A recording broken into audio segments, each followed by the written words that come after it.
Good evening, ladies and gentlemen. Welcome to another episode of Paul Brown Show. This evening, my guest, he needs no introduction. You hear him on Power 98, Charlotte, North Carolina, our very own NoLimit Larry. How you doing there, sir? What's up, Paul? How you doing, man? Outstanding yourself. I'm good, man. I'm good. Tell the audience about the individual that we hear on the radio, Power 98, every morning, 5 days a week, 6 to 10. Well, it depends on what you want to know, but NoLimit Larry, I was raised right here in Charlotte, born and raised, been here all my life. I worked at Power 98 for almost 15 years now. Came to Power 98 as an intern, and I've been there ever since. So, what inspired you to want to be a radio host? Well, you know, growing up, if you ask my mom, growing up, I was always into music, and I actually had an uncle who went to the Army and went over to Germany and brought back this DJ equipment. Okay. So I was about 9 or 10 years old, and that's all I used to do. I used to play on this DJ equipment, and I used to just sit by the radio and record the radio, record like different songs off the radio, and I used to emulate, like, you know, the DJs on the radio. So when I went out in the community and in my community and I played basketball and stuff, I used to always be that guy like commentating the games and just having fun with the players. So I didn't realize radio was a real job until I got into college. So that's what made me want to be a radio host. Like when I got into college and I said, oh yeah, this is a real job, and that's what I wanted to do. I always wanted to be an entertainer. College. You graduated from Johnson C. Smith University. Yes, sir. JCSU. Oh, there you go. Them golden bulls and all that. How much of an impact was it for you to earn your degree? Oh, man, going to Johnson C. Smith was everything for me. My mother always talked about, you know, any situation that you're in, like economically, if you want to get out of it, then pursue your education. And she actually went back and got her college degree. So watching her do that at a later age in her life, that inspired me as a young man to say, well, okay, well, education is something that's very important, not only in society, but important in my family and important to my economic situation. So Johnson C. Smith was everything to me because it allowed me to get an internship, and through that internship, I got the job I had today. We've only been here for a few seconds, but I know you talk a lot about your mother. What impact was your mother in your life, and how is she today?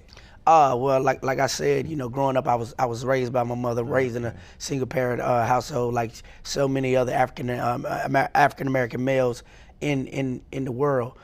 And man, just watching her go through different struggles, and I'm my mother's only son. Oh, okay. So, you know, you always try to be the man of the house, and at that time I didn't realize what it meant to be a man of the house.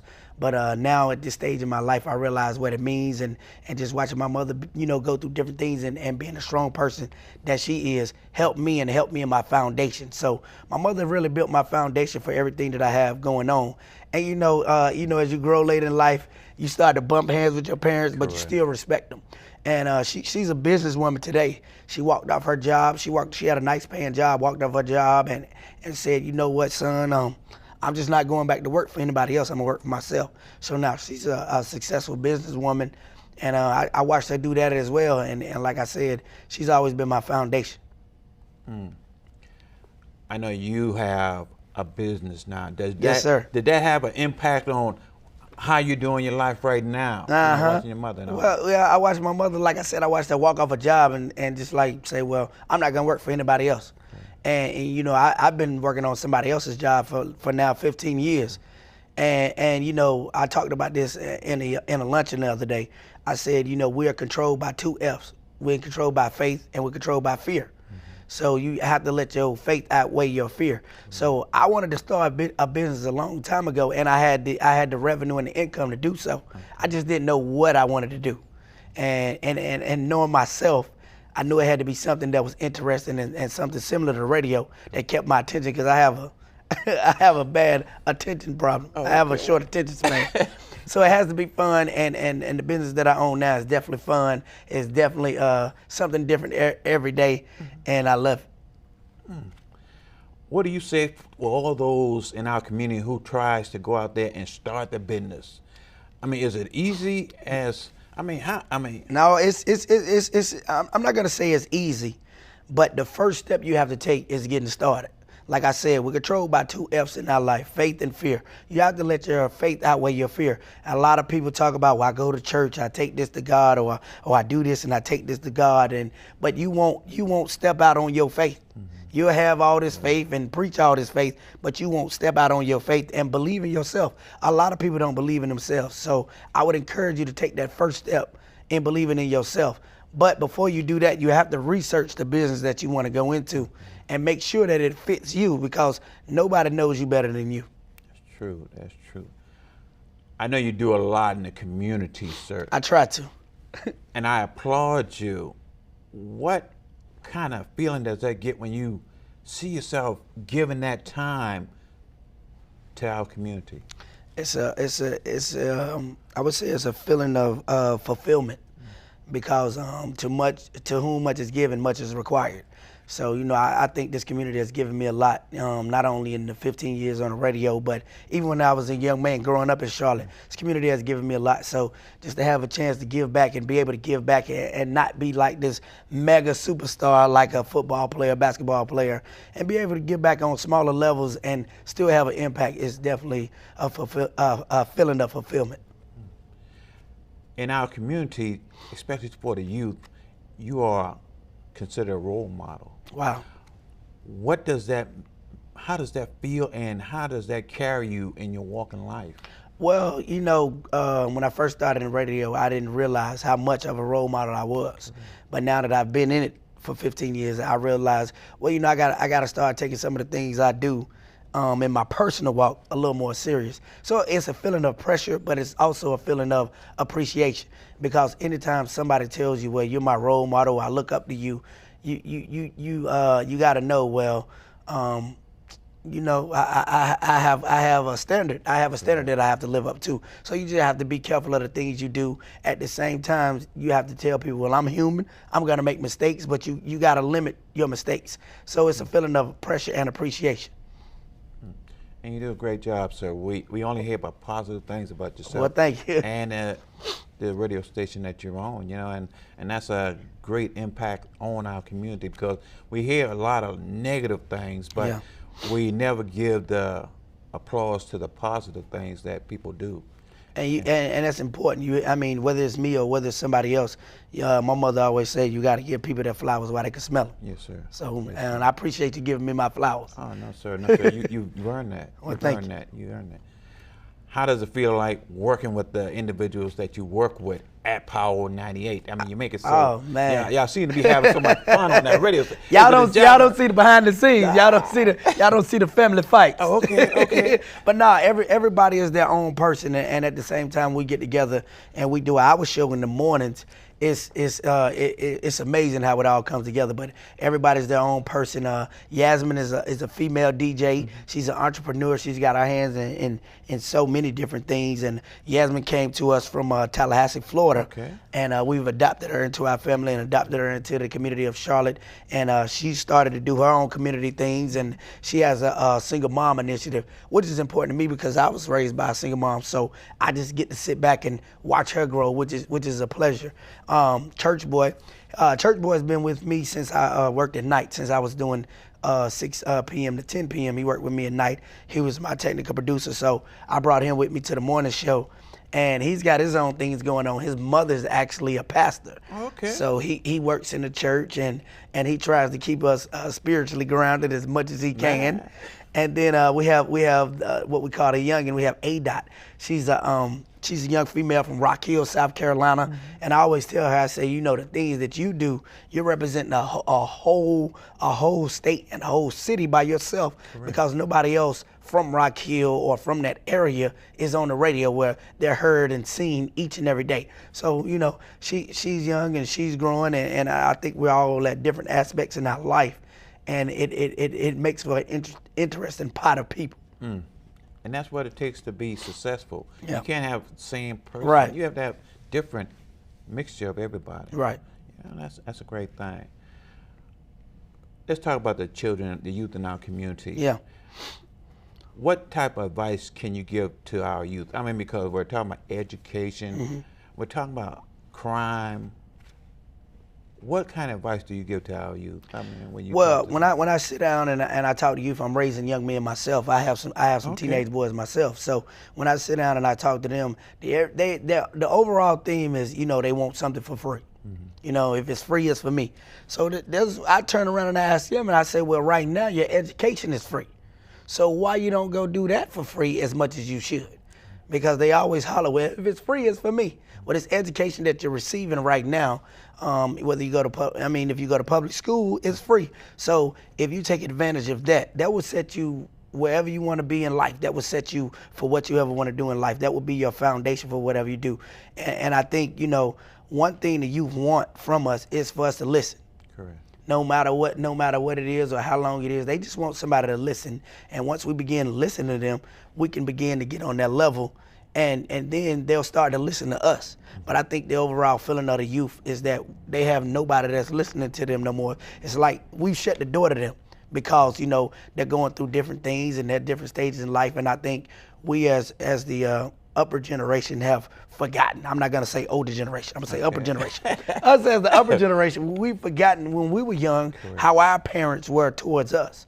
And I think we just got to get back to listening to them and find some more avenues of what they want to do, because right now, the youth that we're dealing with is the most creative youth that has ever stepped on the face of the earth. You got 22-year-old, 21-year-old, 18-year-olds making millions of dollars from apps they've created, from you know, Facebook guy Zuckerberg. He was 21 when he created that in college. So he's talking about a creative genre of people right now that we're dealing with, and really we got to get on that level. We got to get down to that level. We got to talk to them, but at the same time we got to listen, and we got to get them to listen to us. When we talk about not only education but crime, I mean, that's a big issue in our community. How do we kind of like let the children know that we're family? I mean, you know what I'm saying? Well, you know, the overall thing behind crime is a lot of people don't want to commit crime, but, you know, Paul, a lot of people are starving. And they're starving not only for money, but they're starving for different things. There's a lot of people out there starving for love. You know, our parents gave us love. Correct. But today's parent may not be giving their child love. So we got to get back to loving our kids and loving ourselves. And I think that's why a lot of youth are acting out, because they don't get that love. And then, you know, we're still dealing with poverty. You know, a lot of our youth growing up today are in poverty. So I think if we can start to correct that problem, poverty and love problem, I think you'll see a big change in today's society, not only here in Charlotte. I know recently they had a concert up at Verizon. I think they had an incident up there. Yes, sir. Why? I mean, doesn't that create a negative? Well, I mean, it's all how you look at it. You can look at the glass half empty, or you can look at it half full. You look at it, it was 17,000 people out there. Yes, sir. You're talking about one incident out of 17,000 people. Not to excuse the incident was wrong, but you're talking about one incident out of 17,000 people. So I mean, it's all in how you look at it. We had 17,000 people. So you mean out of 17,000 people, 16,999 didn't get involved in the crime, or 16,998 didn't get involved in any type of crime. So I'm not saying they blew it out of proportion, but at the same time, you got to look at the whole face of what's really going on. It's crime is everywhere. It's crime in South Park. It's crime in Miles Park. It's crime in Dilworth, and it's not all us. So I think the city did a great job in enforcing the laws that night, but unfortunately something happened. But at the same time, you got to say, well, it was a great event. And that's a great thing. And a lot of times, it only takes one incident to spoil it for everybody. You know, just like you said, I mean, it was 17,000. 17,000 people. It was one, and that's what they focused on. Right. Was that one negative individual. Right. And that's the thing that, I mean, it's getting better. Yeah. How much changes have you seen from growing up to where you're at right now in Charlotte? Well, I've seen Charlotte. I've seen all the crime in Charlotte. You know, I grew up here in the 90s, where crime in Charlotte was at an all-time high. We're talking about 125, 130 murders a year from 91 to like 96. And then you begin to insert different legislation. And, you know, Chief Rodney Monroe has really came in clean up this city.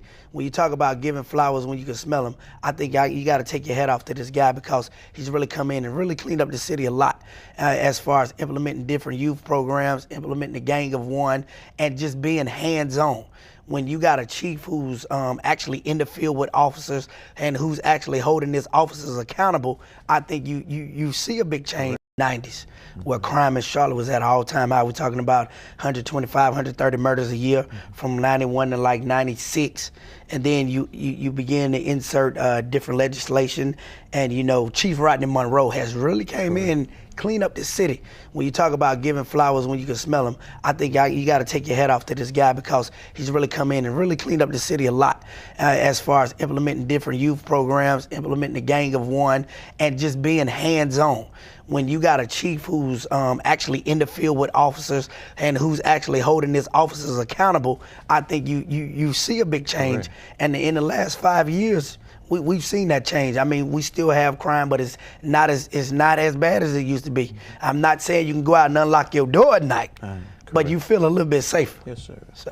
I know we had the Democratic National Convention in Charlotte. Right. What impact have you seen from having an event like that, and how can that bring on more larger events? Well, when you talk about that, you also got to talk about the NASCAR Hall of Fame is now here in Charlotte. Right. Charlotte is on the map. A lot of people are looking at this area, and they are finally realizing that Charlotte is a major city. So having a Democratic National Convention here was big. And you can't forget we've held the CIAA as well for the last 6 years, and it's been successful. Charlotte is a major city, and we got to stop playing ourselves like we're not. So. Correct. And that's a great thing, because Charlotte is growing. We just lost Mayor Fox. Right. He's supposed to step out and do his thing. Correct. Yeah. How much I know you had a lot of involvement with Mayor Fox. Yeah. What type of impact was he on you? Oh, Mayor Fox is a person that he's like a role model for me. When you talk about a person that has a dream and went out and pursued that dream and accomplished that dream and did that and realized, okay, well, now it's time to move on to something bigger. You have to be ready when opportunity presents itself. That's what I look at Mayor Fox and I take from him. When the opportunity presented itself, he was ready. And a lot of us, when opportunity presents itself, we're not ready. So that just reminded me to stay ready for opportunity. And you're ready for just anything. What does NoLimit Larry ultimately want to do in life? I ultimately want to do in life, first of all, I want to see my kids be successful. That's my first goal. And I think any father out there should want that for their children. Secondly, I just want to be known as a person that was always about the community and want to see my city grow up. And I guess I ultimately just want to leave a lasting legend and message. Okay, you say you're a single parent. You have two boys? No, I'm not a single parent. I'm married. Oh, you're married. I'm not a single parent. I'm married. Okay. Well, let's talk about your wife. Yeah, I mean, how much of an impact has she been on your life? Well, you know, my wife, I've known her. Can't forget about my wife, I've known her since I was in like the I want to say the 8th grade. Okay. And we kind of grew up together, and we were friends for a long time before we even started dating. And she's always been the kind of person that you know, I couldn't date her because she was a different type of a girl and a different type of woman. Okay. So I had to grow myself and allow myself to be at a different place before I decided to pursue this woman and date this woman. And she's the kind of person that she allows me to be who I am. And she's the kind of person that, you know, she watches me and she'll tell me, hey, you need to slow down or you need to speed up or she's still a woman. So at the same time, while I'm out here doing all this community work, I'm still getting it at home. It's okay, now you need some time for your wife. Correct. So, you know, she's the kind of person that just keeps me grounded. Okay. Yeah. And your children. I mean, oh man. I mean, I know that has to be an awesome feeling. Yeah. For yourself. Man, you know, I have a dad. You know, I don't talk down on my dad, but at the same time, he wasn't in the household with me, and he wasn't as actively involved as my mom was. So it was very important to me as a young man and having kids to be actively involved with them. You know, if I don't live with them, I still call them, I still talk to them every day, and I still go to their schools, I still make their sporting events as much as possible. And that's the thing. You just have to stay actively involved. And I all my kids are a different part of me. I have 4 sons and 1 daughter. Okay. So I have an oldest son. He's 17. He's getting ready to graduate from high school. And I also have a son right behind him. He's getting ready to graduate from high school. And being a father, you become emotional as you do different things for your kids. So I just bought 2 of my sons a car. It wasn't no major car, but it's still, being able to do that for your sons and watching them and watching their reaction is a blessing. And at the same time, it gives you a feeling of fulfillment again. So, as you see your kids grow on in life, do you get emotional when you see the time go, you see them getting older, it's like, do you get It's not even that. I think I get more emotional over my daughter because, she's 5 years old. She's so innocent. And you just remember the things that you did to women. Correct. And you was like, well, dang, that was somebody's daughter, you know what I mean? Or somebody might do that to my daughter. And I hope not, because I'm going to have to come see them. But no, that's right. But I get more emotional over my daughter, man, just watching her do different things and just seeing how much she really loves her dad at that age. Now, they say they grow out of that when they get to about 10 or 11. So I'm just enjoying these years. Don't believe that, sir. I got girls. You got girls that don't believe it? They 20-something years oold and they still same way. But they'll always be daddy's girls. Yeah, you always want to protect them. So she started preschool last year, and I was like, they better take care of my baby in school. And then she's getting ready to go to kindergarten now. So I'm like, I just got to make sure my baby's taken care of because that's my baby girl. That's my sweetheart. Okay, we got a question now from a parent to parent. When your boys are playing sports. Yeah. Do you get involved into the game as well? The moms do that a lot. Okay, they do. Me, because I played sports and I've also coached sports. I know as a coach, you don't like to hear all that. Put my son in the game. Why you let my son do it? I let the moms do that. And I do say things to them, during the game, because I played the game and I've been around the game. So I be like, you do this, but I try to let the coaches coach them. Now after the game, I might tell them, well, you did this. But the biggest thing I tell them is attitude. You can get so much accomplished on the field or off the field with your attitude. If you got an attitude playing basketball or an attitude playing football or whatever sport you play, that's gonna reflect in your play. So that's my biggest thing. I let the moms do all the yelling and screaming at the coaches. Your son plays football, basketball? I got I got 2 sons that play football and I got one that plays football and basketball. When they score that touchdown or... Oh, yeah. Now I'm daddy. Now I'm still daddy. Now, I'm still hype. And when I'm at the game, everybody's talking to me. You know what I mean? All the other parents. And, well, what your son going to do? And I try to keep, I let them, you got to let them be a kid. You can't put that, because, they're already dealing with enough pressure on the field. So I'm not going to put my pressure on them, too.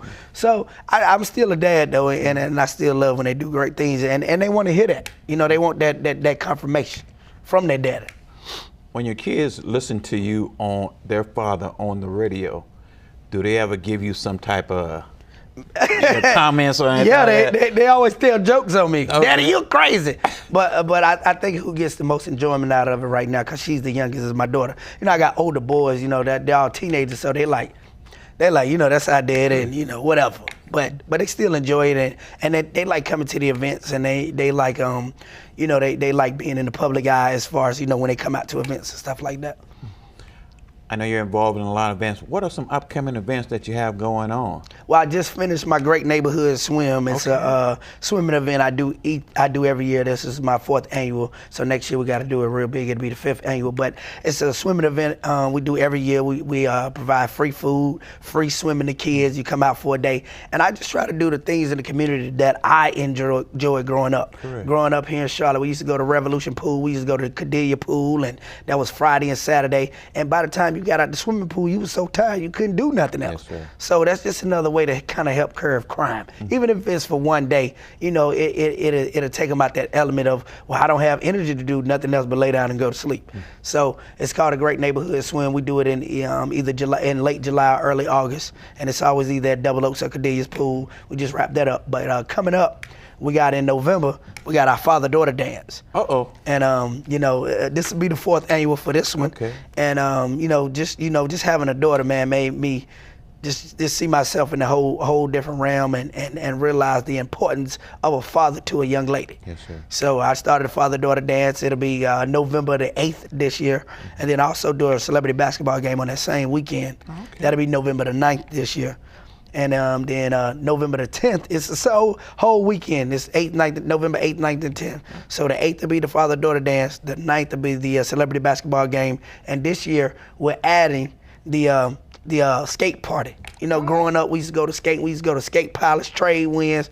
So we just want to try to bring that back for one day. And then the next weekend, the 17th, my big homie Tone X is having his 20th anniversary comedy special here in Charlotte. So I'll be involved in all that going on in November.